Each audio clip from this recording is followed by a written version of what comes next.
मजीद तफसीलात के लिए आगाही मीडिया यूट्यूब चैनल को देखते रहें। चैनल पर नए हैं तो चैनल को सब्सक्राइब कर लें।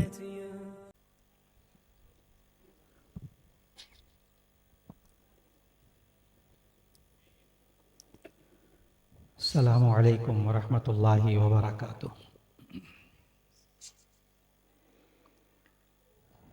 नहमदुहु व नुसल्ली अला रसूलिहिल करीम। अम्मा बअदु फ़अऊज़ु बिल्लाहि मिनश शैतानिर रजीम। बिस्मिल्लाहिर रहमानिर रहीम। मा काना मुहम्मदुन अबा अहदिम मिर रिजालिकुम वलाकिन रसूलल्लाहि व खातमन नबिय्यीन व काना अल्लाहु बिकुल्लि शैइन अलीमा। वक़ाल नबी सल्लल्लाहु अलैहि वसल्लम तरक्तु फ़ीकुम अमरैनि लन तज़िल्लु बअदी इन तमस्सक्तुम बिहिमा किताबुल्लाहि व सुन्नतु रसूलिही सदक़ल्लाहु व सदक़ रसूलुहुन नबियुल करीम। अल्हम्दुलिल्लाह, आज ये तालिबात अपनी तालीम मुकम्मल करने के दौरान विफ़ाक़ुल मदारिस के इम्तिहानात भी देती रहीं। अब आलमिया का इम्तिहान भी इन्होंने विफ़ाक़ुल मदारिस अरबिया का दे दिया। अल्हम्दुलिल्लाह, अल्लाह ताला इनको कामयाब फरमाए। और आज ये बुखारी शरीफ की आखिरी हदीस पढ़ रही हैं। मैं ये आखिरी हदीस पढ़ूँगा, तालिबात आहिस्ता आवाज़ में मेरे साथ साथ पढ़िए ताकि मैं इनको सनद हदीस की इजाज़त दे सकूँ। इसलिए कि मोहतरम हाज़िरीन किराम, हमारे मदारिस में कोई उस्ताद हदीस नहीं पढ़ा सकता उस वक्त तक जब तक कि उसको अपने से लेकर और नबी सल्लल्लाहु अलैहि वसल्लम तक उस हदीस को रिवायत करने वाला एक एक रावी मालूम ना हो। वो हदीस पढ़ाने के लिए नहीं बैठ सकता। यहाँ भी जितने असातिज़ा किराम ने इन तालिबात को हदीस पढ़ाई है, उनको बाकायदा असातिज़ा ने सनद हदीस दी है। और एक एक उस्ताद को मालूम है यहाँ पढ़ाने वाले मुअल्लिमा और तालिबा को जो आलिमा पढ़ाती हैं और जो मुअल्लिम यहाँ पढ़ाते हैं, उनको उनके से लेकर और नबी सल्लल्लाहु अलैहि वसल्लम तक एक एक रावी मालूम है। इसके बग़ैर हदीस की पढ़ाने की इजाज़त नहीं मिलती मदारिस में।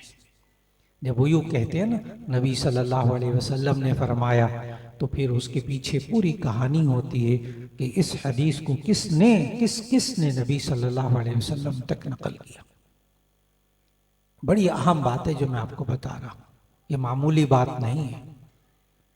इसको कहते हैं हदीस की सनद, जिसकी इजाज़त इन तालिबात को भी मैं दे रहा हूँ। तो मैं पढ़ूँगा, तालिबात भी उसी तरह पढ़ते रहें आहिस्ता आवाज़ में। बिस्मिल्लाहिर्रहमानिर्रहीम। बिस्मिल्लाहिर्रहमानिर्रहीम। वबिही क़ाल हद्दसना अहमद इब्न अशकाब क़ाल हद्दसना मुहम्मद इब्न फ़ुज़ैल अन उमारत इब्निल क़अक़ाअ अन अबी ज़ुरअत अन अबी हुरैरत रज़ियल्लाहु अन्हु क़ाल क़ाल नबी सल्लल्लाहु अलैहि वसल्लम कलिमतानि हबीबतानि इलर रहमान खफीफतानि अलल लिसान सक़ीलतानि फिल मीज़ान सुब्हानल्लाहि व बिहम्दिही सुब्हानल्लाहिल अज़ीम। जज़ाकल्लाह खैर। आपने ये आखिरी हदीस पढ़ी बुखारी शरीफ के आखिरी बाब में से। ये बुखारी शरीफ का आखिरी बाब यहाँ से शुरू होता है। बाबु क़ौलिल्लाहि व नज़उल मवाज़ीनल क़िस्त लियौमिल क़ियामह व अन्न अअमाल बनी आदम व क़ौलहुम यूज़न, कि बनी आदम के आमाल भी तोले जाएंगे, अक़वाल भी तोले जाएंगे। इमाम बुखारी रहमहुल्लाह ने, उनकी आदत मुबारका है पूरी बुखारी शरीफ में कि जहाँ वो बाब कायम करते हैं, उन्वान कायम करते हैं किसी हदीस पर, तो वहाँ कुरान मजीद की आयत भी लाते हैं, फिर उसके बाद वो हदीस जिक्र करते हैं। ये तमाम हदीस की किताबों में एक मुनफरिद अंदाज है इमाम बुखारी रहमहुल्लाह का। और उसकी वजह ये है कि इमाम बुखारी रहमहुल्लाह ने बिल्कुल बुखारी शरीफ के शुरू में जो पहला बाब और पहली किताब कायम की वो है किताबुल वही, और फिर उसके बाद उन्होंने बाब कायम किया उन्वान बाबु कैफ़ काना बदउल वही इला रसूलिल्लाहि सल्लल्लाहु अलैहि वसल्लम, यानी नबी सल्लल्लाहु अलैहि वसल्लम पर वही इलाही का आगाज़ कैसे हुआ। अज़ीज़ तलबा तालिबात, ये तमाम उलमा सब कुछ जानते हैं। आप आवाम के लिए कुछ बातें अर्ज़ करना चाहूँगा ताकि पूरी बात समझ में आ जाए। इमाम बुखारी रहमहुल्लाह ने सबसे पहले वही के बारे में किताब और बाब कायम किया। वही का लफ्ज़ी मतलब होता है चुपके से दिल में बात डालना, इशारा करना, ये लफ्ज़ी मतलब है वही का। और वही का इस्तिलाही माना ये है कि कलामुल्लाहिल मुनज़्ज़ल अला नबीही सल्लल्लाहु अलैहि वसल्लम, वही उस कलाम को कहते हैं जो अल्लाह ताला अपने नबी पर नाजिल करता है, दिल में डालता है, फरिश्ते के ज़रिए पहुंचाता है, तो ऐसी सूरत में उसको वही इलाही कहते हैं। और वही इलाही कितनी ज़रूरी है इसको समझना है। याद रख लीजिएगा अजीज़ तालिबात, आपको असातिज़ा ने पढ़ाया कि वही की दो किस्में हैं। एक वही मतलूब, वो वही जिसकी तिलावत की जाती है। एक वही गैर मतलूब, वाव के ऊपर तशदीद है, यानी वो वही जिसकी तिलावत नहीं की जाती। और आपको आपके असातिज़ा ने बताया कि वही मतलूब ये कुरान मजीद को कहते हैं और वही गैर मतलूब हदीस को कहते हैं। अब आप आवाम को जो जो बातें समझ में आ जाएं उस पर शुक्र करें, और जो बात दरमियान में कोई ना समझ में आए उस पर सब्र करें, इस पर आपको अजर मिलेगा इंशाअल्लाह। लेकिन तालिबात को ये सबक पढ़ाना ज़रूरी है। तो कुरान भी, अब आपने गौर किया, कुरान भी वही इलाही, कुरान भी वही इलाही और हदीस भी वही इलाही, इस पर हमारा ईमान है। कुरान भी वही इलाही, हदीस भी वही इलाही, इन दोनों पर हमारा ईमान है कि ये दोनों वही इलाही है। और ये वही इलाही कुरान और सुन्ना, हदीस को भी आप सुन्ना कहते हैं, कुरान और सुन्नत ये दो चीज़ें ऐसी हैं कि अगर आप इनको मजबूती से पकड़े रखेंगे तो कभी गुमराह नहीं होंगे। ये बात नबी सल्लल्लाहु अलैहि वसल्लम ने इरशाद फरमाई। नबी सल्लल्लाहु अलैहि वसल्लम ने इरशाद फरमाया, तरक्तु फीकुम अमरैनी लन तज़िल्लु बअदी इन तमस्सकतुम बिहिमा किताबुल्लाहि व सुन्नतु रसूलिही, कि मैं तुम्हारे दरमियान दो चीज़ें छोड़कर जा रहा हूँ, अगर तुम मजबूती से पकड़े रखोगे तुम हरगिज गुमराह नहीं होगे, एक कुरान और एक सुन्ना। इन तालिबात ने क्या पढ़ा, जवाब गौर से सुनिएगा, कुरान और सुन्ना। इन तालिबात ने यहाँ 6 साल में क्या पढ़ा, कुरान और सुन्ना। इनके असातिज़ा ने इनको क्या क्या समझाया, कुरान और सुन्ना। ये जवाब दे रहा हूँ इन तालिबात ने क्या पढ़ा, ताकि आने वालों को तारुफ हो जाए कि इन्होंने यहाँ मदरसे में रहकर क्या पढ़ा, किस चीज़ की इनको सनद दी जा रही है, कुरान और सुन्ना की। इन्होंने कुरान हकीम को भी समझा और सुन्नत रसूलुल्लाह यानी अहादीस को भी समझा। कुरान और सुन्ना ये दोनों वही इलाही हैं। और आज बहुत से लोगों का एक सवाल है कि हम दौरे जदीद में अपने बच्चों और बच्चियों को गुमराही से कैसे बचाएं। ये वो लोग जो कभी कभार नमाज पढ़ते हैं, कभी ईद की कभी जुमे की, उन लिबरल किस्म के मुसलमानों ने भी मुझसे ये वाला सवाल किया। जब उनके बच्चे और बच्चियां जवान होने लगे तो कहा कि हम अपने बच्चे और बच्चियों को गुमराही से कैसे बचाएं। बहुत फिक्रमंद है माँ बाप, खुद अपनी जिंदगी जैसी तैसी गुजर गई। जब बच्चों को बच्चियों को गुमराही के रास्ते पर देखते हैं तो इसी सूरत में कांप जाते हैं ये माँ बाप और फिर ये पूछते हैं कि हम अपने बच्चों और बच्चियों को गुमराही से कैसे बचाएं। बहुत आसान जवाब, इसका जवाब खुद नबी सल्लल्लाहु अलैहि वसल्लम ने दिया है कि अपने बच्चों और बच्चियों को कुरान और सुन्नत से आगाह करो, उनके अमाल को, उनकी सोचों को कुरान और सुन्नत के मुताबिक बनाओ, इंशाअल्लाह वो कभी गुमराह नहीं होंगे। और ये काम सिर्फ मदारिस में होता है और कहीं नहीं होता। क्यों पढ़ाएं हम अपने बच्चों को, बच्चियों को मदारिस के अंदर, कि यहां गुमराही से बचाने का सामान फराहम होता है। और गुमराही से बचाने के लिए बुनियादी तौर पर दो चीजें, कोई मुश्किल बयान नहीं, इंशाअल्लाह बड़ा आसान, हर एक को समझ में आना चाहिए, किताबुल्लाह और सुन्नत रसूलुल्लाह सल्लल्लाहु अलैहि वसल्लम। अच्छी तरह कान खोलकर सुन लीजिएगा अजीज तलबा और तालिबात और आने वाली ख़वातीन और हज़रात, जो अमल कुरान और सुन्नत के मुताबिक होगा वो दुरुस्त होगा, वो बंदा हिदायत पर होगा। जो अमल कुरान और सुन्नत के खिलाफ होगा वो गुमराही के सिवा कुछ नहीं होगा। कोई गोल मोल बात बिल्कुल नहीं, बिल्कुल वाज़ेह बात। आपका ये अमल कुरान और सुन्नत के मुताबिक है, बिल्कुल ठीक, आप हिदायत पर हैं। आपका कोई अमल कुरान, आपकी बच्ची बच्चे का कोई अमल कुरान और सुन्नत के खिलाफ है, तो गुमराही के सिवा कुछ नहीं।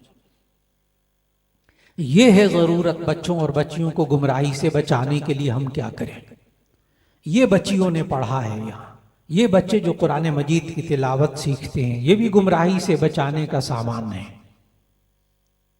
इसलिए ये बच्चियों ने क्या पढ़ा वो आपने समझा, और जब आप कुरान और सुन्नत के मुताबिक जिंदगी गुजारेंगे तो ऐसी सूरत के अंदर, अब इमाम बुखारी रहमहुल्लाह ने ये जो आखिरी बाब कायम किया इसको समझना है।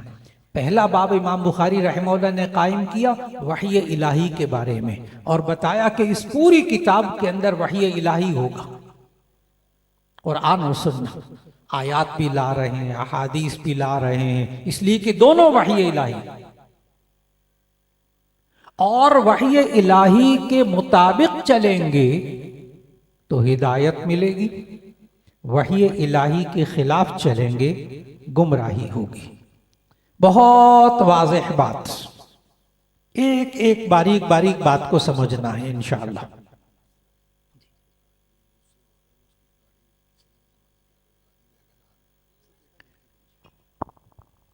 माजरत के साथ उस्ताद जी को दरमियान में रोकना पड़ा। जी, तो आप हजरात ने तवज्जो फरमाई कि हमें कुरान और सुन्नत की क्या ज़रूरत है, हम अपने बच्चों और बच्चियों को मदारिस में क्यों पढ़ाएं। आपके जहन में एक सवाल आ सकता है कि ये मदारिस से बच्चे डॉक्टर और इंजीनियर और आईटी के माहिर क्यों नहीं बनते, एक सवाल है। तो उसका जवाब बड़े एक सवाल है, ख़वातीन से भी मर्दों से भी। आप वॉशिंग मशीन के अंदर सालन बनाते हैं, वॉशिंग मशीन के अंदर सालन बनाते हैं, जिन्हें आप बहुत अक्लमंद हैं, वॉशिंग मशीन में कपड़े धोते हैं, वो इस काम के लिए। सालन आप हांडी में, कुकर में बनाते हैं, वो उसके लिए।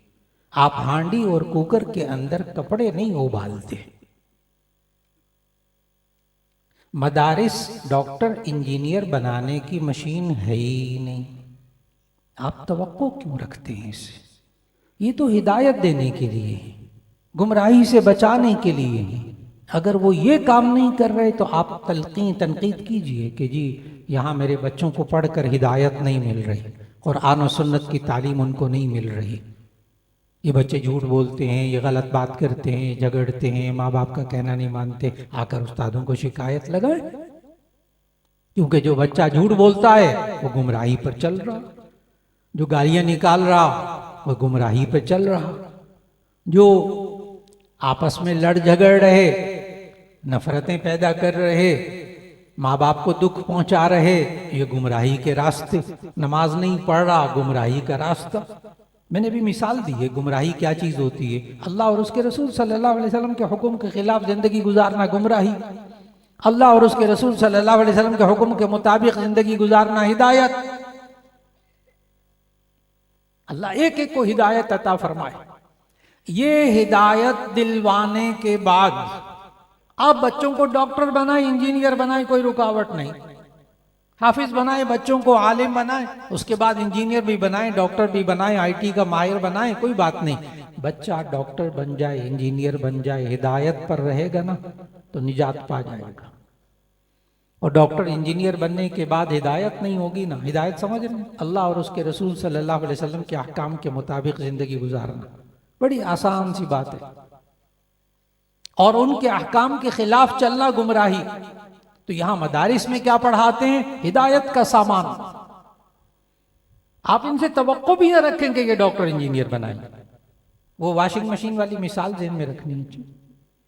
मैंने एकदम हट के जरा मिसाल दी ताकि बात तो समझ में आए कि ये मदारिस इस काम के लिए है ही नहीं। आप तवक्को क्यों रखते, एतराज क्यों करते? ये है ही नहीं इस काम के लिए। जिस काम के लिए है क्या? कुरान और सुन्नत की तालीम दिलाने के लिए, ये फर्ज और वाजिब। उसके बाद आप बच्चे को जो जी चाहे बनाए, इंशाल्लाह वो हिदायत पा जाएगा।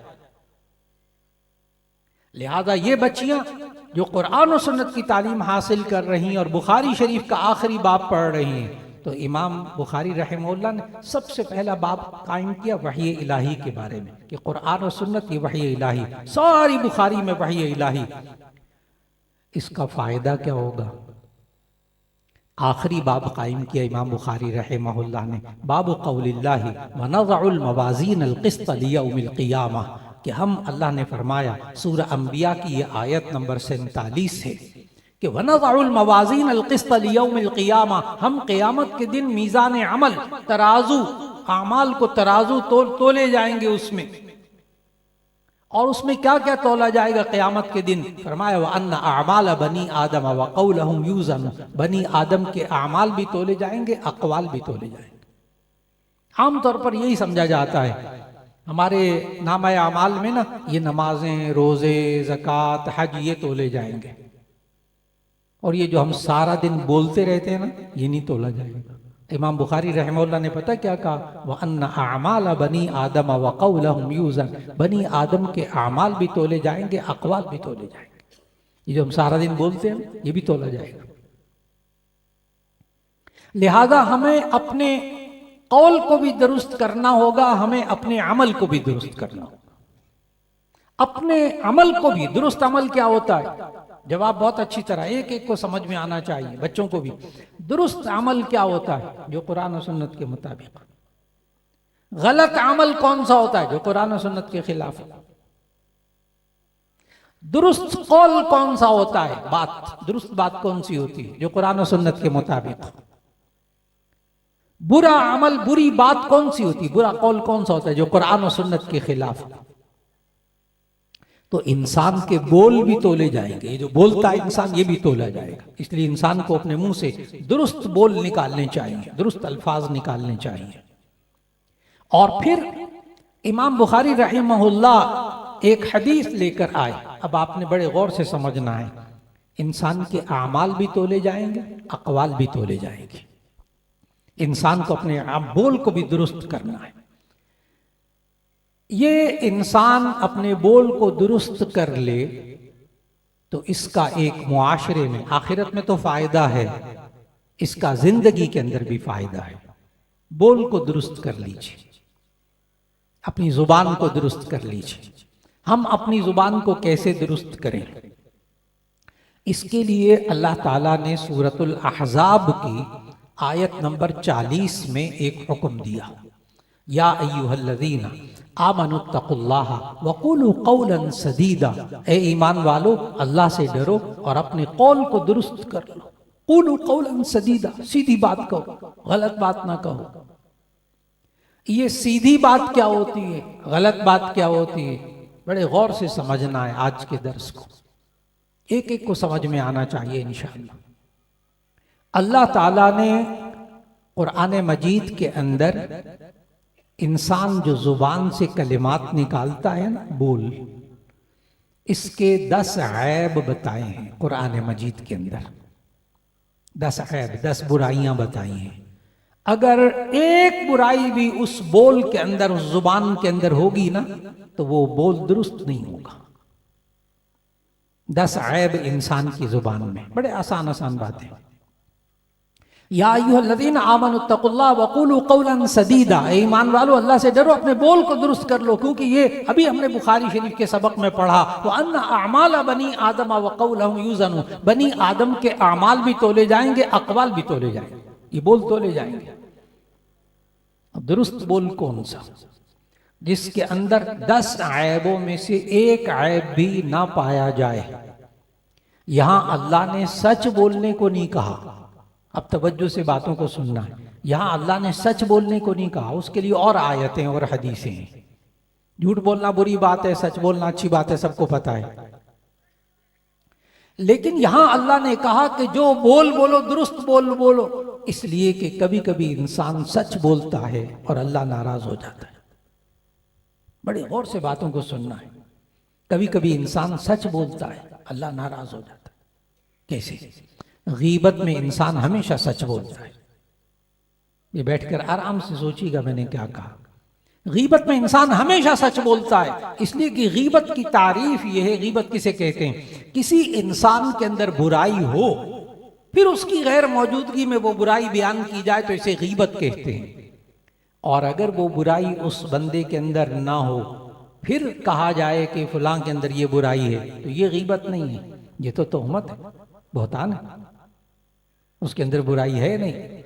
इसलिए बुराई किसी के अंदर हो, फिर गैर मौजूदगी में बयान की जाए तो ये गीबत है। और गीबत करने वाला हमेशा सच बोलता है, झूठ नहीं बोलता, इसलिए वो बड़ा मुतमईन होता है। मैं सच्ची बात कह रहा हूं। किसी को गीबत करने से मना करे ना, ये बड़ी बीमारी है मुआशरे की, बड़ा गुनाह है, गुनाह कबीरा है।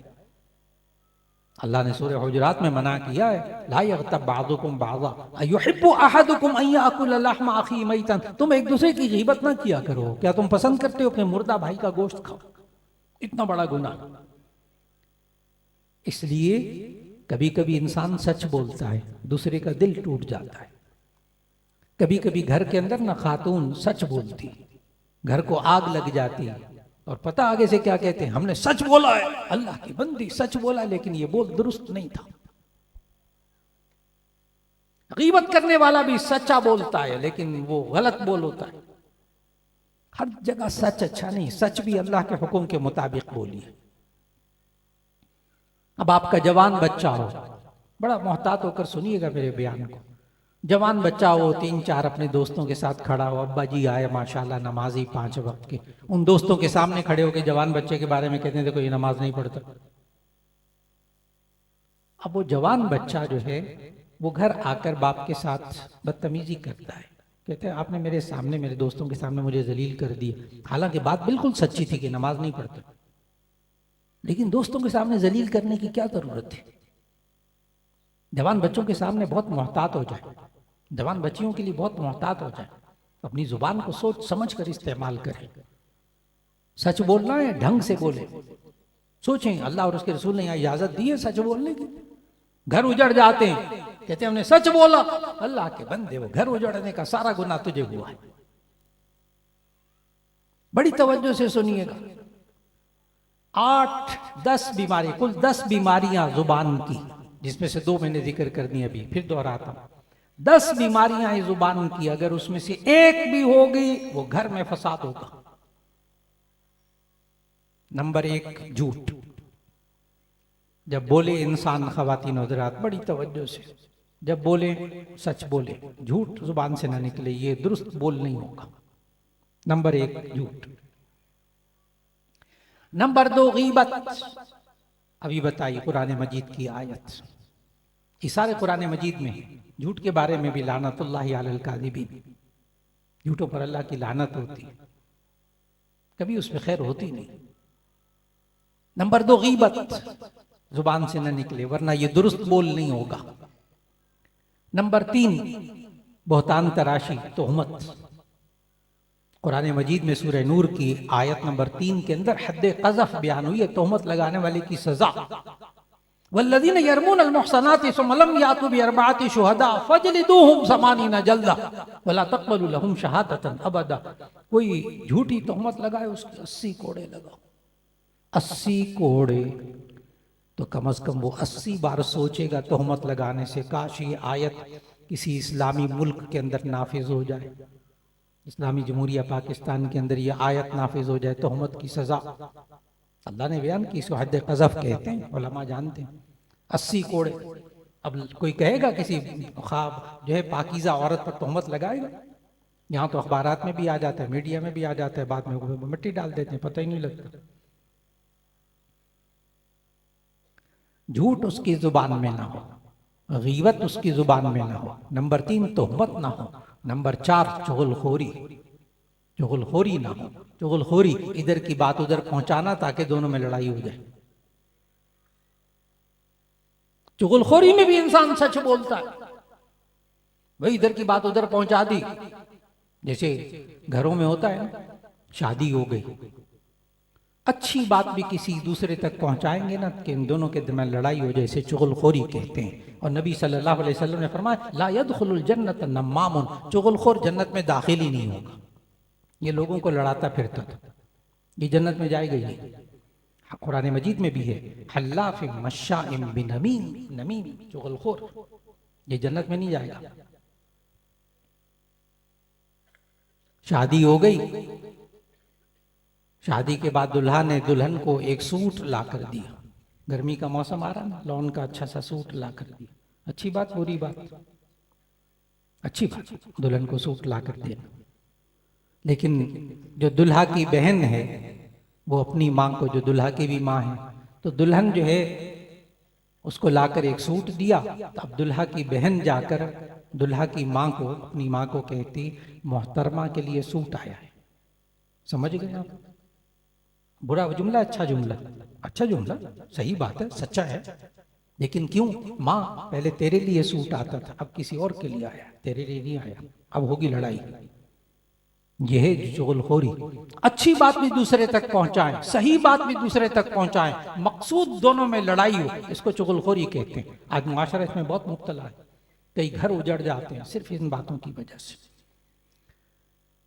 कितनी चीजें हो गई। 4 झूठ, गीबत, बहतान तराशी, चुगलखोरी। नंबर 5 तमस्खुर, मजाक उड़ाना, मजाक उड़ाना गुनाह कबीरा।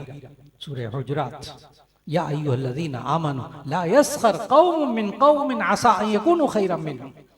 औरतों को भी मजाक नहीं उड़ाना चाहिए, किसी की कमजोरी बयान करके, ऐब बयान करके हंसना, इसको कहते हैं तमस्खुर, मजाक उड़ाना, जायज नहीं है। कितनी चीजें हो गई। 5 गिनते रहिएगा। अच्छा, क्योंकि जामिया में ना सबक पढ़ाने की आदत है ना, यहाँ भी सबक ही पढ़ा रहा हूँ, ये सबक हो रहा है, तकरीर नहीं हो रही। अच्छा, याद करके उठना है 5 चीजें। नंबर 6 वादा खिलाफी करना। सूरह माइदा की पहली आयत या अय्युहल्लज़ीना आमनू औफू बिल उक़ूद, ऐ ईमान वालों अपने वादों को पूरा करो। जो बात से कही ना कि पूरा करो, नहीं पूरा कर सके माजरत कर लो, कैसे मैं नहीं पूरा कर सका, बात खत्म हो गई। ये क्या हुआ? उससे भी वादा, उससे भी वादा, उससे भी वादा, और पूरा नहीं करते। ये भी गलत बोल है, वादा खिलाफी। 6 हो गए। नंबर 7 झूठी कस्में खाना, हल्लाफिम मश्शाइम बिनमीम, झूठी कस्में खाना। अल्लाह की कसम मैं नहीं गया था, अल्लाह की कसम ये नहीं, आदत पड़ी हुई है, झूठी कस्में ये बंदा खाता है, फिर आदत पड़ी हुई है। झूठी कस्में खाना गुनाह कबीरा। 7 हो गए। नंबर 8 खदीआ, धोखा देना, जुबान से बोल बोल कर धोखा देना आदत है मुआशरे में। ओए तुम्हारे भाई का एक्सीडेंट हो गया, वो तुम्हारी ये चीज चोरी हो गई, वो बेचारा परेशान होता है, कहते वो ऐसे वैसे मजाक कर रहा था। अल्लाह के बंदे, धोखा देना मुनाफिकों का काम है। सूरह बकरा के दूसरे रुकू में अल्लाह ने मुनाफिकों की आदत बताई है, धोखा देना। युखादिऊन अल्लाह वल्लज़ीना आमनू वमा यखदऊन इल्ला अनफुसहुम वमा यशऊरून। धोखा देना मुनाफिकों की आदत है। बोल देना बाद में, कहते वो तो वैसे मजाक कर रहा था, ऐसे मजाक कर रहे थे। धोखा देना गुनाह कबीरा, ना करें, बच्चों को मना करें, धोखा ना दें, खुद भी रोके। इतनी चीजें हो गई। 8 गिनती पूरी करनी है। 10 नंबर 9 बुरे अलकाब के साथ किसी को ना पुकारे। सूरह हुजुरात कुरान में ला तनाबजू बिल अलकाब बि'सल इस्मुल फुसूक बअदल ईमान। बुरे अलकाब के साथ किसी को ना पुकारे। हमारे मुआशरे में हर एक का नाम रखा होता है, खवातीन ने भी मर्दों ने भी। वो कौन आए? वो आइए, बुरा नाम लेके, मर्द भी इसी तरह ही, हर एक का छेड़खानी का नाम। यानी अगर उस बंदे के सामने कहते उसको गर्मी चढ़ेगी ना, ये मुझे इस तरह पुकारता है। और हमारे यहाँ तो मामूल है, बड़े बड़े जलसों के अंदर हमारे अकाबिर को भी, बुजुर्गों को भी बुरे बुरे नामों से, अलकाब से पुकारना मामूल बनाया हुआ है। ऐसे काम का गुनाह कबीरा, सबके सामने खड़े होकर गुनाह कबीरा खुल कर कहता हूं। ला तनाबदू बिल अलकाब, न पुकारें बुरे अलकाब से किसी को, गुनाह कबीरा है ये। मैंने सूरह हुजरात का हवाला दिया, नहीं का सीगा है। कितनी चीजें हो गई। 9 नंबर 10, गाली देना जुबान से, गलत बोले ना दें गाली, बच्चों को भी पक्का करें गाली ना दें। मैंने बदजुबानी नहीं कहा, गाली देना, इसलिए कि ये 10 की 10 चीजें बदजुबानी है। सबक हो रहा है बुखारी शरीफ की आखिरी रिवायत का, ये बोल तोले जाएंगे, गाली ना दें, ये भी तोला जाएगा। क्या क्या तुलवाएंगे, ना दें गाली, बच्चों को भी आदत डालें, खुद भी आदत डालें, गाली जुबान से ना निकले। इसलिए कि अच्छा, अगर कोई बुरा हो उसको भी गाली नहीं देनी, तो उसका जवाब है अगर बुरा हो फिर भी गाली नहीं देनी। अगर कोई इंसान बुरा हो फिर भी गाली नहीं देनी। देखें, शिर्क सबसे ज्यादा बुरा काम अल्लाह ने कुरान में कहा, इन्ना शिर्क लज़ुल्मुन अज़ीम। और मुशरिकीन मक्का के बुत, वो गंदगी, बुरी चीज। अल्लाह ने सूरा माइदा की आयत 90 में इनको गंदगी कहा, इन्नमल खमरु वल मैसिरु वल अंसाबु वल अज़लामु रिज्सुम मिन अमल शैतान। मुशरिकीन मक्का के बुत गंदे, बुरे, लेकिन अल्लाह ने कुरान में नबी सल्लल्लाहु अलैहि वसल्लम को खिताब करके उम्मत को पता क्या समझाया है? ला तसुब्बुल लज़ीना यदऊन मिन दूनिल्लाह फयसुब्बुल्लाह अदवन बिगैरि इल्म। ला तसुब्बुल लज़ीना यदऊन मिन दूनिल्लाह, ये अल्लाह के अलावा जिन बुतों को पुकारते हैं उनको गाली ना दें। क्यों? फयसुब्बुल्लाह अदवन बिगैरि इल्म, ये अल्लाह को गाली देंगे बगैर इल्म के और वो आपसे बर्दाश्त नहीं होगा। आज हमारे मुआशरे में आम हो चुका है, एक बंदा उसके रहनुमा को गाली देता है, वो वाला इसके रहनुमा को गाली देता है, फिर इसका मुंह लाल हो जाता है, गुस्सा आता है इसको, क्यों आपने क्यों गाली दी दूसरे को? यही बात नबी सल्लल्लाहु अलैहि वसल्लम ने बुखारी शरीफ में समझाई। नबी सल्लल्लाहु अलैहि वसल्लम ने फरमाया, देखो तुम एक दूसरे के अपने माँ बाप को गाली देना ना गुनाह कबीरा है। नबी सल्लल्लाहु अलैहि वसल्लम समझाया सहाबा को, माँ बाप को गाली देना गुनाह कबीरा है, फुसूकुन। तो सहाबा खैरुल कुरून, सहाबा के दौर में कहाँ ऐसा होता था? सहाबा ने भी, एक सहाबी ने अर्ज कर दिया, वहीं बुखारी शरीफ में है, एक सहाबी ने अर्ज किया, या रसूलुल्लाह सल्लल्लाहु अलैहि वसल्लम, कोई अपने माँ बाप को भी गाली देता है? नबी सल्लल्लाहु अलैहि वसल्लम ने फरमाया, हाँ, कोई बंदा किसी के बाप को गाली देगा, जवाब में वो इसके बाप को गाली देगा, गोया कि अपने बाप को गाली दिलवाने का सबब बना। ये हमारे मुआशरे की गंदगी है, इस वक्त बहुत बड़ा गंद है हमारे मुआशरे का। एक किसी के रहनुमा को गाली देना, कोई बुजुर्ग है किसी का रहनुमा है, किसी का शेख है, किसी का कुछ है, मानते हैं, ठीक है, गाली तो नहीं। आपने अगर बताना है कि वो गलत है तो आप दलील से बात कीजिए, जैसे अल्लाह ने कुरान में दलील से समझाया कि ये माबूदा ने बातिला गलत है। ला यमलिकून मिन क़ितमीर, ये खजूर की गिठली के बना छिलके के भी मालिक नहीं होते। ला यमलिकून ज़र्रन वला नफ़ा, ये बुत जो नफ़ा नुकसान के कोई मालिक नहीं होते। ये मक्खी को भी, ला यख़लुक़ु ज़ुबाबा, ये एक मक्खी को भी नहीं पैदा कर सकते। दलाइल दिए, गाली नहीं दी। आज हमारे मुआशरे का ये गंद फैला हुआ है, उसके अकाबिर को गाली दे, उसके अकाबिर को गाली दे, जवाब में जाहिर है, जवाब में गाली सुनने को मिलती, फिर गर्मी चढ़ती, फिर गुस्से होते, फिर नफरतें पैदा होती। ये इसलिए अर्ज कर रहा हूं कि अभी हाल ही में ना बहुत मेरे सामने बड़े अच्छे खानदानी लोग आए मेरे सामने। पता है मुझे क्या कहा? कहने लगे, मौलाना मेरा जवान बच्चा है, मैंने उसके सामने उसके रहनुमा को बुरा भला कह दिया, गाली दे दी। आज 6 महीने हो गए उस जवान बच्चे ने मेरे साथ बैठकर खाना नहीं खाया, मुझे सलाम नहीं करता। मैंने जो बात कहनी थी ना वो कह दी, जो समझाना था वो समझा दिया। नौजवानों के जज्बात का भी ख्याल रखें, गाली ना दे एक दूसरे के रहनुमा को, चाहे बुरे हो। मैंने कुरान से आयत पढ़ के बताया, गाली बुरे भी हैं, आप उनकी बुराई दलाइल के साथ बयान करें, अदब के साथ बयान करें, तमीज के साथ बयान करें, गाली ना दें। कितनी चीजें हो गई, 10।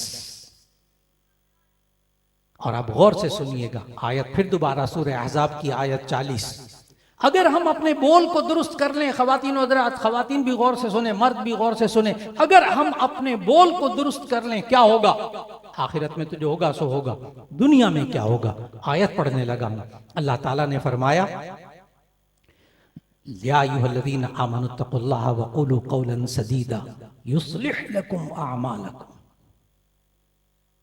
ऐ ईमान वालो, तुम अल्लाह से डरो और अपने बोल को दुरुस्त कर लो। युस्लिह लकुम अअमालकुम, वो अल्लाह तुम्हारे सारे काम दुरुस्त कर देगा। युस्लिह लकुम अअमालकुम, वो अल्लाह तुम्हारे सारे काम दुरुस्त कर देगा। आज जिसके घर में बिगाड़ है, जिसके घर में बिगाड़ है, जिसके घर में मसले हैं, आज घर के अफराद में से अपने बोल को, अपनी जुबान को दुरुस्त कर लें, घर के हालात अल्लाह दुरुस्त कर देगा। बहुत बड़े सवाल का जवाब दिया है आज सबक के अंदर। जिसके घर के हालात खराब, बुनियाद जो होगी वो जुबान, घर के हालात को खराब करने वाली चीज जुबान, और इसको दुरुस्त करने वाली चीज भी क्या है? जुबान। और याद रख ली गई, तोला जाएगा। वअन्ना अअमाल बनी आदम व क़ौलहुम यूज़न, बनी आदम के अमाल भी तोले जाएंगे, अक़वाल भी तोले जाएंगे। जो मुंह से निकालता है ये तोला जाएगा। इसलिए आज इस हदीस के सारा सबक हो रहा है, सब इस हदीस से मुताल्लिक बातें हो रही हैं। एक बात भी गैर मुताल्लिक बात नहीं है हदीस से, सारा इस सबक से मुताल्लिक है। अब नबी सल्लल्लाहु अलैहि वसल्लम ने हमें समझाया कि ये इंसान पाकीज़ा कलिमे मुंह से निकाले तो क़यामत के दिन जब अमाल और अक़वाल तोले जाएंगे, उस वक्त इसके अक़वाल बड़े वज़नी हो जाएंगे और ये जन्नत में जाएगा। ये है आज का सबक। अन्ना अमाल बनी आदम व क़ौलहुम यूज़न, बनी आदम के अमाल भी तोले जाएंगे, अक़वाल भी तोले जाएंगे। अच्छा, अब तवज्जो से ख़वातीन और हज़रात, बस सबक का इख्तितामी वक्त है कि अगर इंसान के गुनाह ज़्यादा हो जाएं, आखिरत में बहुत मुस्तनद हदीस सुनाने लगा हूँ। ये उलमा जितने तशरीफ़ फरमाए सब फ़ौरन तलबा भी, तालिबात भी समझ जाएंगे। तालिबात ने भी वो हदीस पढ़ी, उसको कहते हैं हदीस बिताका। हदीस बिताका, बिताका कहते हैं कागज़ के टुकड़े को, बिताका कहते हैं कागज़ के टुकड़े को, इसलिए उसको हदीस बिताका कहते हैं कि उसमें लफ्ज़ बिताका आता है। नबी सल्लल्लाहु अलैहि वसल्लम ने फरमाया कि क़यामत के दिन एक शख्स के अमाल तोले जा रहे होंगे। ये हदीस जो मैं सुनाने लगा हूँ, ये फ़ज़ाइल ज़िक्र में शेखुल हदीस मौलाना ज़करिया साहब ने फ़ज़ाइल अमाल में लिखी है, वहाँ देख सकते हैं कि जो बंदा, नबी सल्लल्लाहु अलैहि वसल्लम ने फरमाया कि एक बंदा जो कि उसके अमाल तोले जा रहे होंगे तो उसके गुनाहों के पलड़ा जो है वो भारी हो जाएगा, यानी गुनाह ज़्यादा हो जाएंगे। तो एकदम उसको ज़हन में आएगा कि अब तो मैंने जहन्नम में जाना ही आना है। नबी सल्लल्लाहु अलैहि वसल्लम ने फरमाया कि अचानक एक कागज़ का टुकड़ा उड़ता हुआ आएगा, बिताका, एक कागज़ का टुकड़ा उड़ता हुआ आएगा और उसके नेक आमाल के पलड़े में आएगा। एकदम वो पलड़ा भारी हो जाएगा नेक आमाल वाला, और ये शख्स जन्नत में चला जाएगा। नबी सल्लल्लाहु अलैहि वसल्लम ने यह भी बताया कि उस कागज़ के टुकड़े पर क्या लिखा होगा। नबी सल्लल्लाहु अलैहि वसल्लम ने फरमाया उस कागज़ के टुकड़े पर कलिमा तय्यबा लिखा। इसने बहुत पढ़ा, कुरान भी पढ़ा, हदीस भी पढ़ी, बहुत पढ़ा है, लेकिन एक दफा इसने कलिमा तय्यबा अपनी जुबान से, एक कलिमा तय्यबा एक दफा बड़े इखलास के साथ निकाला, वो कबूल हो गया, वही इसको जन्नत में ले गया। देखा कितने कलिमे? एक कलिमा। अगर एक कलिमा ये इखलास से पढ़ा जाए और वो नामा अमाल में भारी हो जाए, और ये कलिमा भी आप कहाँ से निकालते हैं ख़वातीन हज़रात? कलिमा मुंह से, ये भी कौल हुआ ना। ये देखा कितना वजनी हो गया, ये कौल मुंह से निकला हुआ कलिमा कितना वजनी, सारे गुनाहों पे भारी एक कलिमा।